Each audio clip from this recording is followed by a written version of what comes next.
Now I can do facing pages here, and if I actually bring this window to full screen here, I can kind of drag this window open. Here we go. And I scroll down to page 2, you'll see that it's facing pages. Now it looks a lot like a book. And we can see the chapter 1 here, pages, tools, and techniques. Most of the things I'm covering, in fact, everything that I'll be covering in even my basic or my advanced classes will all be in this manual. You can find everything that I cover within this manual. Our contents, and it starts right out with the basic, the word processing template, page layout templates, views, zooming, and it goes right through. But a great feature by using the PDF is you can look through the chapters here on the side and find something that you're looking for.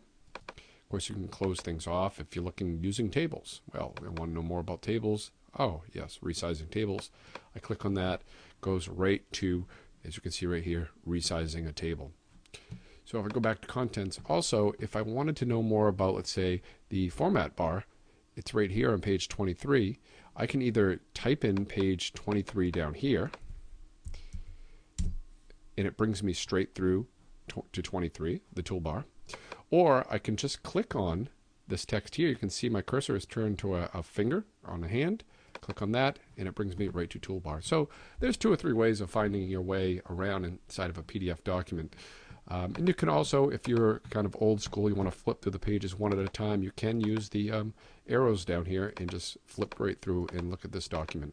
And by the way, you too can create a document exactly like this document, all within pages, and hand it out to your students. So if you're in the process of creating an outstanding curriculum where you've brought lots of information together from books and encyclopedias and articles from the internet and whatnot, you can put them all into a document, print it out as a PDF, give it to students. They can't modify it, but they can search it, and it's a very powerful tool for them to manipulate and move through lots and lots of information.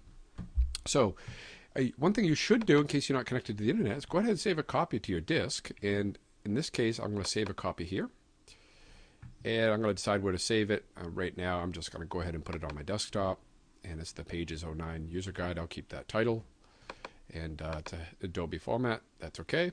I'll go ahead and click save. You see down here, it's copying the file to my desktop. Oh, great. Now it's saved. Go ahead and close out this window. If we go to my desktop, here is that Pages user guide. As you can see, I click on this user guide, and it will open right up in Acrobat, and there it is. Pages user guide is now open, and I can go right back to what I was doing before, look at dual pages, and scroll right through and look at these pages. So let's bring it out of Acrobat, go back to pages, look at the final piece of help. Finally, but not least, service and support. If you have a very difficult time with something that you can't find in the user's manual and the video tutorials, you might have asked me, you can always go to service and support. There's other options here. That's installing updates. I definitely suggest that you contact me or your MLTI instructor, teacher leader, or MLTI tech about doing an update prior, to running that, because the MLTI image is different than a standard Mac. If you have a regular Mac operating system that you've purchased on your own and it's running at home, you can freely go ahead and do the update. And sometimes that will resolve some issues. But they list some common troubleshooting errors down here, removing a viewer, document comments update. So if you click on these, they'll bring you to the solutions to those problems. And one of the places I'll always go to try to track down and find answers to problems is the discussion forums. And this is something that kids do all the time. I don't think teachers do this enough. And what this is basically like a blog. There's questions that are posted. In this case, this person posted a question about mailing labels and clip art, and it's been viewed 37 times, and 2 people have replied to it. It was posted by Beach Yogi. So if we click on this, we'll see, can you do mailing labels with pages in address book? Is there a template? Also, is there any clip art with the program? Well, no. Do mailing labels from within address book? Well, that's a suggestion from this user. But actually, you can do mailing labels from within pages. The only clip art is what is within the templates, but you can use anything in your iPhoto library via the media browser. That is true. Or drag the folders to your own material into the browser. I recently posted a list of some free clip art websites. So this person's going on to explain how to get some clip art and stationery. And what I would tell you to do is go ahead and create your own template and save that template. And in the future, you could just put whatever clip art you want in that. But if you didn't find what you're looking for in the discussions here, just scrolling around, looking through here, in this case, we have iPod, information computer, applications, iWork 08, iWork 09. You could search in here. So if you said conditional table, I have no clue what will pop up with that. Hopefully it's something rather simplistic and we'll get a quick answer. You can type in your search condition up here. It will search Apple's forums to see if anything pops up, and anything that has that, it will pop up. Great. As you see here, we got condition delivered from another table. Okay, so this person is talking about, is there a way to make a sum if condition derive from a separate table?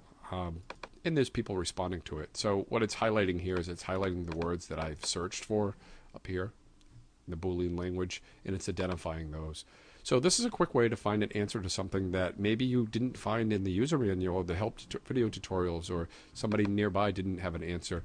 This is usually the first place I start. Another place I go to if I don't find it right away on the Apple website is I do that same search right here in Google, and it's amazing how many forum discussions pop up, and you can find the simple solutions right there. A lot of times it was something wasn't checked right, or you click something in the wrong order, and it's a learning experience. It's okay. Go ahead out there. If you get stuck, post inside of these.